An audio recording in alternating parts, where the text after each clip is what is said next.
Assalamu alaikum and good evening, everyone. Today we are going to start October-November 2023 paper 2.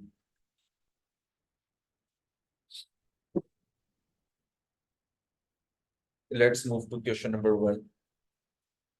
Choose from the list of compounds to answer these questions. Each compound may be used once, more than once, or not at all. So it means that the few compounds might be repeated in the answer, then there are few compounds which cannot be written at all. Okay. Identify the compounds that part A is a waste gas from digestion in animals. Methane. Methane, very good. So it's methane. No. Okay, now part B. Turns blue cobalt to chloride pink. Yes, which substance? Very good. It's water.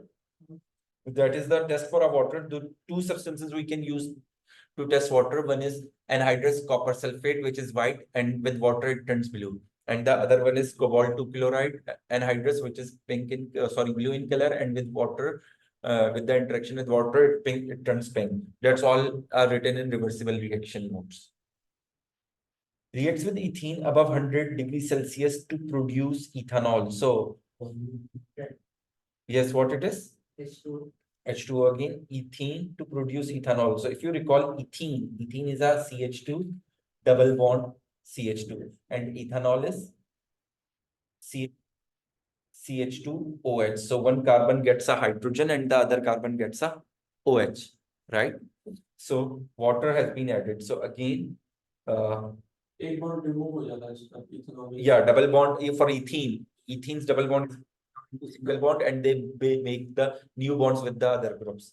So it's water again. Okay, now is a product of a photosynthesis. Glucose and what else? What is the other product of oxygen is also formed. Here they didn't mention, they just mentioned glucose. But if they ask you to write the equation, so glucose and oxygen both are formed. So glucose, okay, contains an anion with a charge of -2. So if you recall the charge of -2, it's Anti-CL. no, Cl has a -1 charge. Oxygen has a -2 charge. Okay, now another thing. See, there is an oxide as well, but it's an NO2. It's a covalent. So if you write this one, then it is considered as a wrong. Okay, because there is no ion, there is a covalent bonding over here. There is a ionic bonding because a metal and a non-metal, so magnesium oxide. Yeah, group 7. So magnesium oxide. Is this clear to all of you?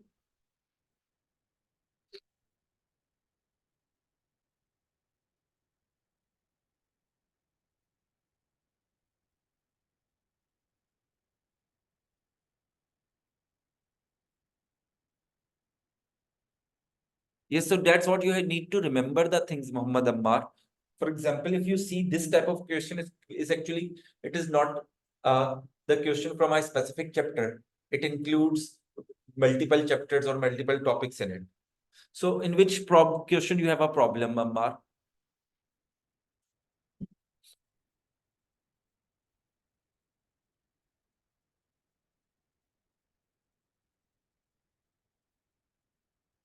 Yeah, sure, Ammar. Okay. Now, question number 2. This question is about metals. Chromium is a transition element. Sodium is an element in group 1 of the periodic table. State 2 physical properties of chromium that are different to those of sodium. So chromium is a transition. So what comes in your mind when you beside this? Yes, very good, because group 1 has a lower melting point, so it has a high melting point beside this. Yes, very good. Different oxidation states. Beside this, what other properties they have? I'm just asking.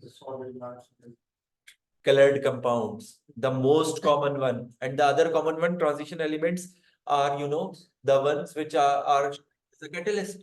So these are the most common, the typical properties of a transition element. So high melting point,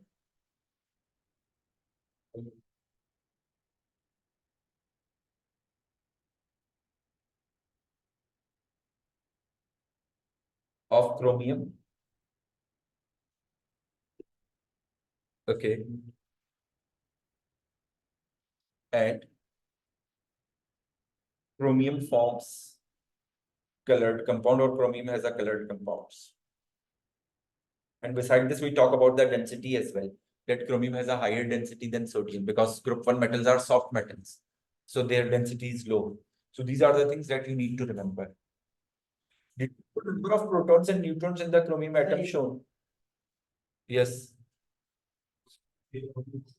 Okay. So the smaller value is always proton, and the bigger value is nucleon number, which means proton plus neutron. That is nucleon. So protons are 24 and neutrons are 53 minus 24. So 26, 27, 28, it's 29.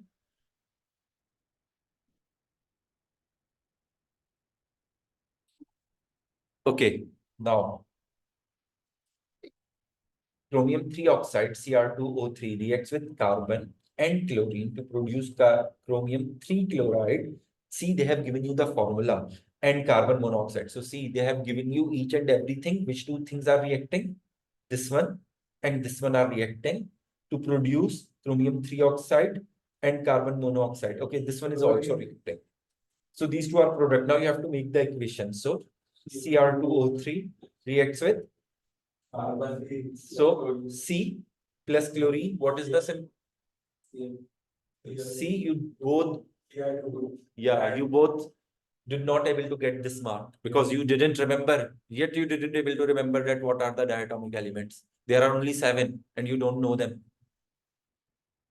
So it's chromium 3 chloride and they have given you the formula. So it is CrCl3 and carbon monoxide CO. Now we need to balance the equation. There are 2 chromium, so I'll put a 2 over here, which makes chlorine 6. So I'll put a 3 over here. Okay. And there are 3 oxygens. So I'm going to put over here 3, which balances the oxygen, but carbon becomes 3. So I'm going to put 3 before the carbon. Now, if you see, the equation is balanced. If any one of you has any problem in balancing, please ask. Yes. Whether they mention or not, you always need to balance the equation. See, it's for 2 marks. They have given you the formulas, but if you just make the equation with the correct formulas but didn't balance it, you will get 1 mark. And if you didn't balance and if you write one of the formula wrong, you will get 0 mark. Okay. Now, complete the diagram in 2.1.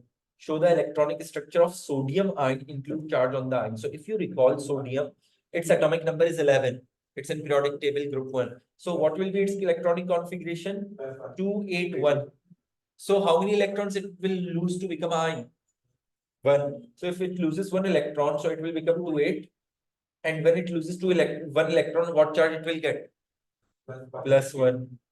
So I'm going to put a plus 1 over here. In the first shell, how many electrons we have? 2. In the second shell, we have 8 electrons. Is this understandable to all of you? Yes, sir. Okay, Ammar, I'll check after the class. Now, part E. Table 2.1 shows observation made when 4 metals are heated in the oxygen. So see, this part comes from the reactivity of a metals.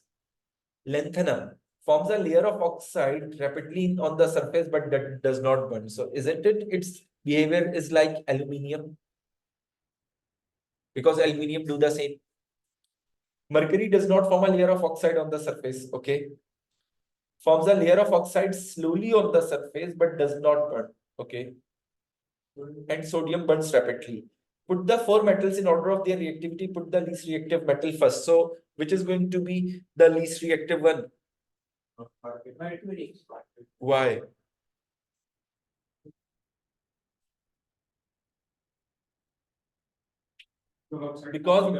Because if you see, mercury doesn't burning and neither it is forming its oxide, so it's not reacting with anything, right? So it means the least reactive one is the mercury. And which one is the most reactive one?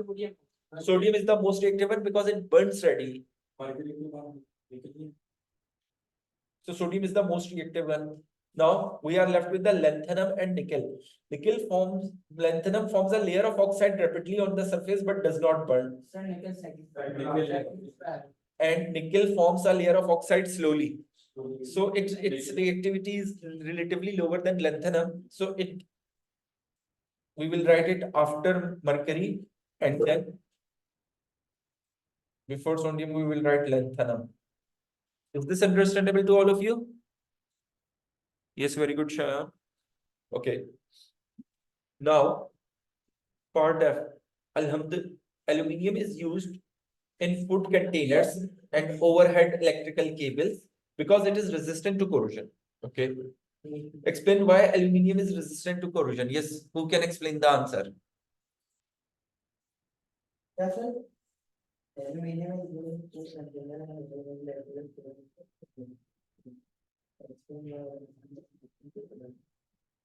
oxygen है ना वो इससे contact में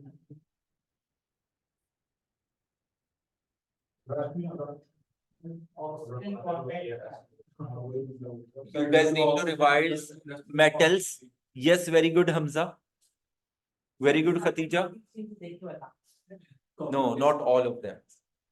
Okay, so the reason is that it forms the layer of oxide on its surface and didn't allow further oxygen to let inside.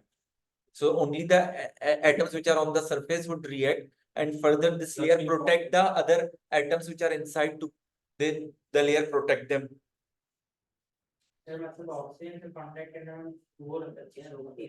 Yeah, but first it has a contact with the oxygen to form the layer. The oxide layer is formed on its surface and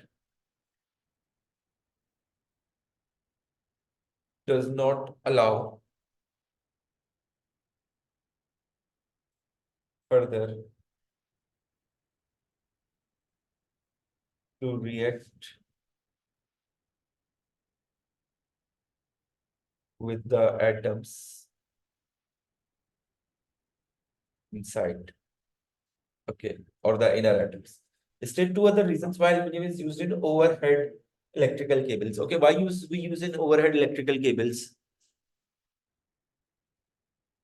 Okay, low density, but low density. That's why we are making it overhead. Why we are making it overhead? Why we do not make copper as overhead? Because copper is very heavy. And the electrical conductivity yeah, obviously we are using as an electrical cable because they are a good conductor. But why we are using as an overhead? Because they have a low density. They are lightweighted.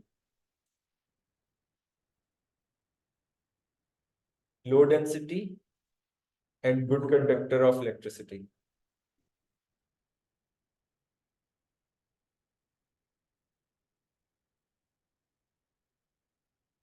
Okay. Now, question number 3. A student investigates the reaction of large piece of calcium carbonate with a dilute hydrochloric acid at 25 degrees Celsius. The dilute hydrochloric acid is in excess. So it means that this is the limiting reactant, right? If someone is excess, if some substance is in excess, then the other one must be a limiting reactant. Complete the equation for this reaction by adding a state symbol. So see, in this case, they have asked you to put the state symbol. So calcium carbonate, it's water soluble, so it is always a solid. Hydrochloric acid, acids are always a solution, so they are always aqueous. Calcium chloride is excess, water is aqueous. Water, what is the state of water? Liquid. And carbon dioxide is a gas. Okay. Figure 3.1 shows the volume of carbon dioxide released as the reaction proceeds. Okay.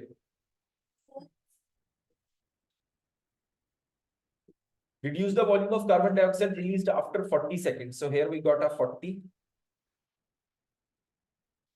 and 40. If you see, it's 34, right?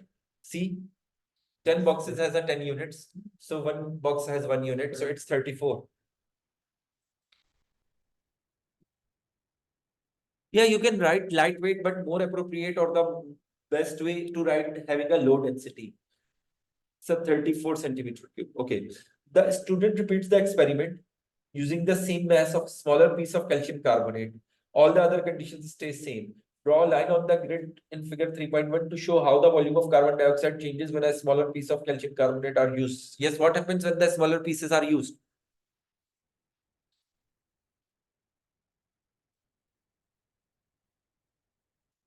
No, it's not an equilibrium. The reaction will complete faster, rate of reaction increases, but why? Because smaller pieces have a greater surface area.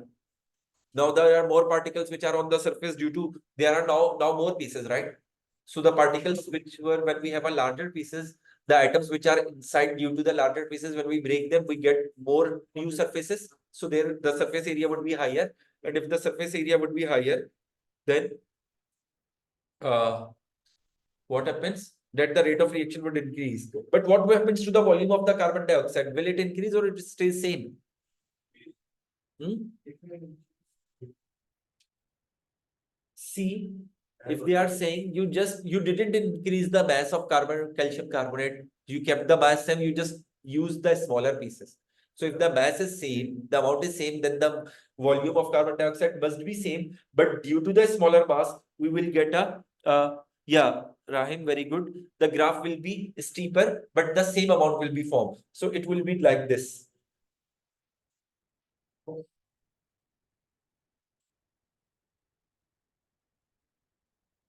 More steeper, gets horizontal more quickly, like this. Yes, because now there are more surfaces, right? That's all. Okay, now the student repeats the experiment at 20 degrees Celsius. All other conditions stays the same. Describe and explain using collision theory how the rate of reaction differ when the temperature 20 degrees Celsius is used. What was the initial temperature? 25. So we lowers the temperature. So what happens by lowering the temperature? You just don't write this. Okay, why? We have to explain this as well.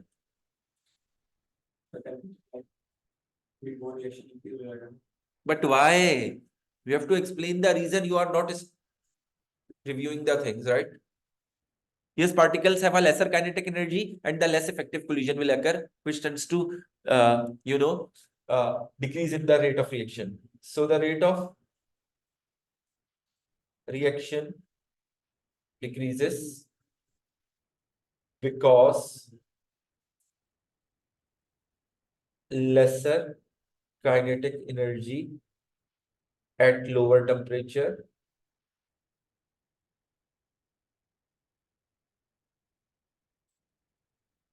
Hence,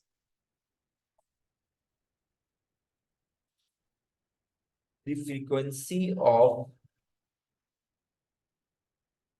successful collisions increases. Okay. Now, B part. A sample of a carbon is put into a gas syringe. The end of the gas syringe is then blocked so that no gas can escape. Explain use kinetic energy by increasing the pressure in the gas syringe decreases the volume of the gas when the temperature stays the same. 1 mark. Who will answer it? Okay, how we increase the pressure in the gas syringe? By compressing it, by pushing the plunger inside. So what happens? Yes, very good, Shayan. So the particles between the gas particle, there is a space. So the space would decrease. What would decrease? The space between the particles decreases as they come closer, right? The volume decreases. The space between particles decreases. Is this understandable to all of you? No, not collide. Why we say collide? Because there is no reaction right now, right? Now they just come closer to each other, their space decreases. Okay, now question number 4a. Concentrated aqueous magnesium iodide is electrolyzed using graphite electrode. So see, it's an aqueous. So if it's an aqueous, it contains hydrogen ions, it contains magnesium ions, it contains hydroxide ions due to water, and it contains iodide ion. It's a concentrated, so it means iodide moves to form iodine, and hydrogen is lower in the reactivity series, so it reduces to form hydrogen gas. Predict the product at each electrode. So we have already identified at anode, iodine is formed, and at cathode, hydrogen is formed. Is this understandable to all of you? Huh? You have to remember this for a constant. When the solution is concentrated, then the anion of the electrolyte turns into element. And among the cations, the one which is lower in the reactivity series. So if you see the reactivity series, potassium, sodium, calcium, magnesium, aluminium, zinc, iron, lead, hydrogen. So see, here is hydrogen and here is magnesium. So hydrogen is lower, that's why it undergo, reduction. Okay, now molten magnesium iodide is electrolyzed. So it means now it's just magnesium ions and iodide ions. Using a graphite electrode, construct the ionic equation for the reaction at each electrode when molten magnesium iodide is electrolyzed. See, in the above part, they just ask you to predict the products, and in the next part, they have asked you to write the equation. So at anode, anion would be attracted. Anion is I negative. When it turns into an element, it will form I2. I2 means there are two atoms. So we are going to put 2 over here. Now, if you see, it has a 1 extra electron. So it means if there are 2 ions, both have 1 extra electron. So both are going to lose 1 electron. So as a result, total 2 electrons are lost. And Mg, it has a 2 positive charge. So it needs 2 electrons to become element. So it will gain 2 electrons and turn into magnesium metal. Is this clear? Now, see. Describe a test for aqueous iodide and include the observation for the positive result. So see, this is the chart you need to do in paper 4. But for paper 2, you guys have to remember those tests. So what was the test if you recall? Add dilute nitric acid and then aqueous silver nitrate. So please do remember those tests for paper 2 and paper 1. And for iodine, we are going to get yellow precipitates. So if you guys want to see the test,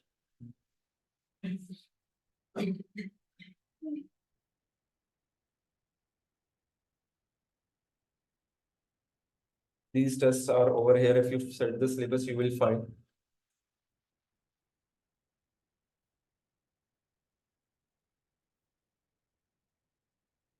See, here you got the test for iodide. Acidified with dilute nitric acid, then add silver nitrate, aqueous, and yellow precipitate. So you have to remember all of these tests, and I have provided in the notes, there is a one PDF file for these tests as well. All the tests for gases, flame test. It doesn't have any issue if you do this right. Okay. Now part D, iodide ion reduces manganese 4 oxide to Mn2 positive. See, it's written 4. So it means here it's a +4 and it turning into +2. So it means it's gaining 2 electron. Explain in terms of movement of electron, how iodide ion acts as a reducing agent. So reducing agent is the one which undergo oxidation, and the oxidation is loss of electron, right? And they ask you in terms of movement of electron. So I will write, it is because iodide ion loses electrons. That's it. Is this clear to all of you?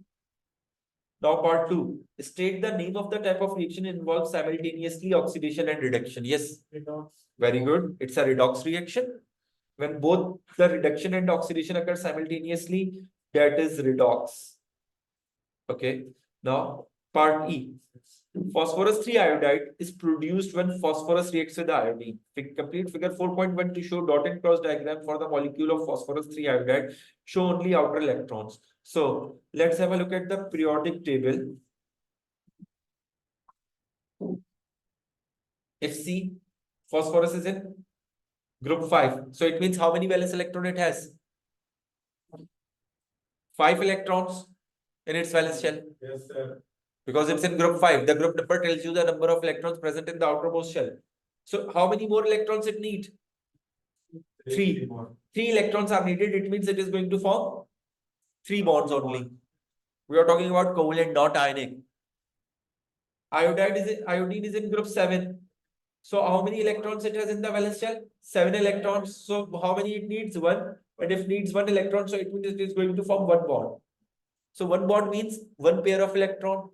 1 electron, it will share 1 electron, and 3 bonds mean it will share 3 electrons. So for how many electrons phosphorus has in its valence shell? 5. 5 phosphorus, 5 electrons.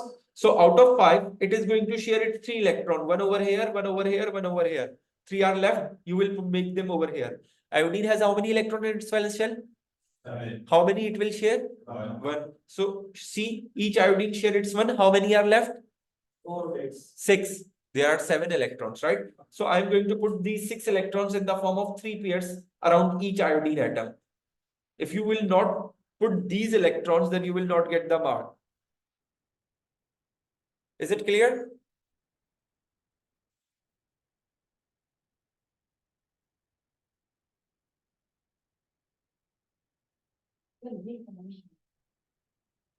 What?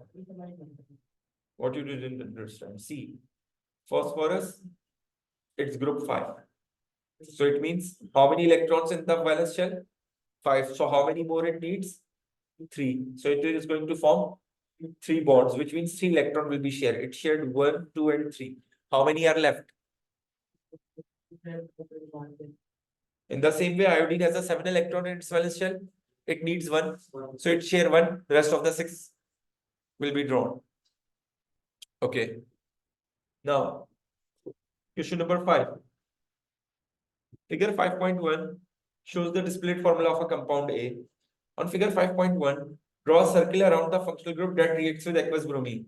Yes, with aqueous bromine, which functional group reacts, alcohol or alkene? Alkene, very good. Double bond. Yeah, double bond reacts with the bromine. Just give me a minute, please.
Okay.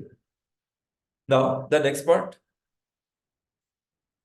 Describe the color change when excess compound A, okay, this is a compound A, right, is added to a few drops of aqueous bromine in test tube. So what is the color of aqueous bromine? Orange, brown. It's a orange. And color after addition of a compound A? Brown is colorless. So actually, pure bromine is brown. Molten bromine is there, then it's brown. When you mix in water, you make it aqueous, so it gets diluted, and as a result, orange color is shown. So orange. Yeah, or orange brown. Sometimes the examiner can accept the brown color as well. Yeah. But make sure whenever it's a aqueous bromine, write orange, and whenever it's a molten bromine, write brown. Because molten bromine, it's not, it's pure, so it's the color is darker. And when it gets diluted, mixes with the water, it will get yellow, orange. Okay. Now, C4H8O. Deduce the molecular formula of compound A. C4H8O. No. Okay, molecular formula of compound A. Yeah. I thought they are asking about the product when reacted with bromine. So there are 4 carbons. How many hydrogens it has? 8. 8 hydrogens and 1 oxygen. So C4H8O. Compound A is a liquid at room temperature. Describe the motion. Yeah, it can be written as well. But the molecular formula is like this, that each type of element is written once only, and then in the subscript you will have to write the number. Okay. Compound A is a liquid at a room temperature. Describe the motion and the separation of particles in the liquid. So in the liquid, how the particles are moving? They are sliding past each other or sliding over each other. And what is the separation? How much they are separated?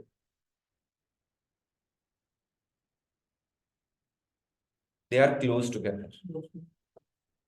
In gases, the particles are further apart. And in the solid, they are tightly packed. In solids, they are closest. No, you don't write the term pegged for liquids, right? Because pegged means they do not move. Pegged is used for the solid only, not for the liquids. They are close together, but they are not closely pegged. Pegged means they cannot able to move, they just vibrate. Okay, now part B. Figure 5.2 shows the structure of a compound B. It's an alkene. A compound B is polymerized.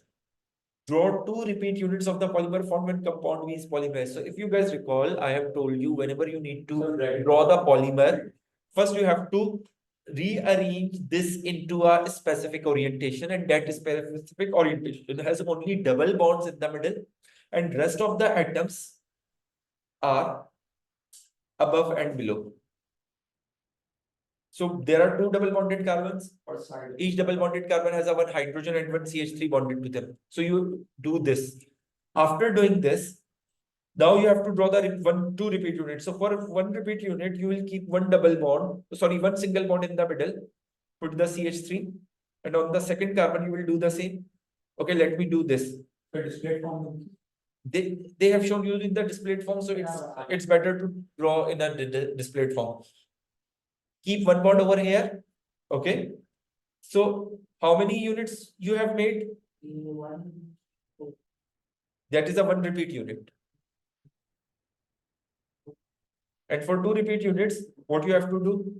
You have to repeat this one like this. Make the bond and keep the empty bonds on both the sides. So now the two repeat units are formed. Is this clear to all of you? Yeah. Sorry?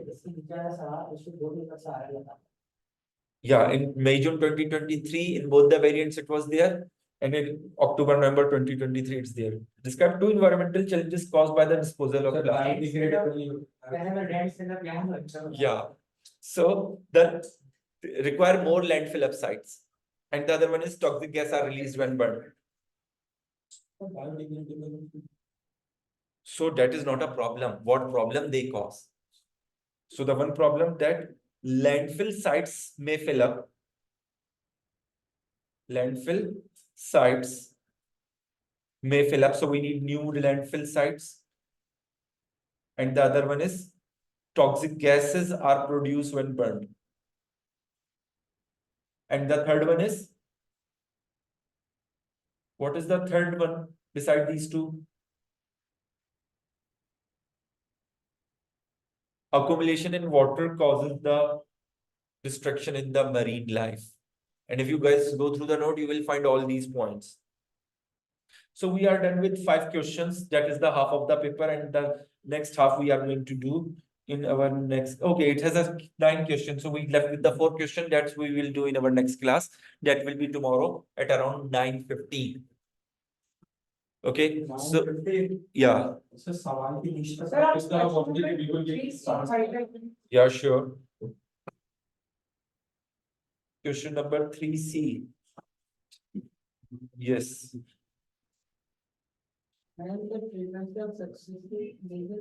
Oh, sorry. Yeah, it decreases. My bad. Yeah, it decreases. I was saying decreases, but I think I have written increases. Okay, take care everyone. Allah Hafiz. क्यों करोगे rate of reaction?